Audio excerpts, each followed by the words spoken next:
মানুষ ও পশু পাখির ভালোবাসার এক অনন্য দৃষ্টান্ত স্থাপন করেছেন আবুল কাশেম ভূঁইয়া।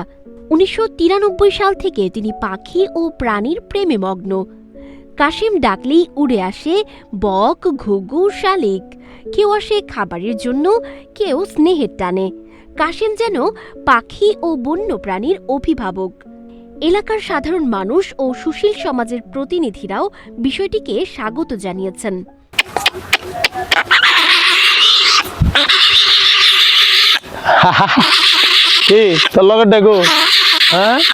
নদীর পাড়ে শান্ত নিবিড় গ্রাম হাভাতিয়া। কুমিল্লার মোহনা ও তিতাস উপজেলার হাভাতিয়া নদীটি পুরনো বাতাকান্দিতে দুই উপজেলাকে ভাগ করেছে। নদীটির উত্তর পাড়ে একটি বাড়ি যেন বিচ্ছিন্ন দ্বীপ। সেখানেই থাকেন পশু পাখি প্রেমী আবুল কাশেম। মুখে তিনি বকের ডাক তুলেছেন। ডাক শুনলেই উড়ে আসে দুটি বক, কোনোটা তার কাঁধে, কোনোটা তার হাতে বসেছে। বিভিন্ন প্রজাতির পাখি পালনটা আমার সেই ৯৩ সালের পর থেকে, এটা আসলে একটা প্যাথেটিক গল্প। ৯৩ সালে বাবা মারা যায়, সে বছর আমার বাড়ির সামনে একটা মান্দাল গাছ থেকে এই যে শালিক পাখির বাসা ভেঙে পড়ে যায়। বাসাটার ভিতরে 4টা বাচ্চা ছিল, তো বাচ্চাগুলো দেখে আমার মায়া হয়। তো যার কারণে ওই থেকেই মানে পাখির প্রতি প্রেম। ওই পাখির ছানাগুলোকে আমি সযত্নে বড় করে ছেড়ে দিয়েছিলাম। এলাকাবাসী জানায় ছোটবেলা থেকেই কাশেম পশু পাখি ভালোবাসেন। অনেকেই কাশেমের বাড়ি আসেন এ সকল পশু পাখি দেখার জন্য। কাশেম কাকা আমরা ছোটবেলায় দেখতেছি, আপনার কাশেম কাকা মোটামুটি পাখির প্রতি ভালো যত্ন নেন। আহত পাখিগুলো আপনার উনি রেস্কিউ করে পাখিগুলো যখন সুস্থ হয়ে যায় তো ওই পাখিগুলো উনি মুক্ত করে দেয়।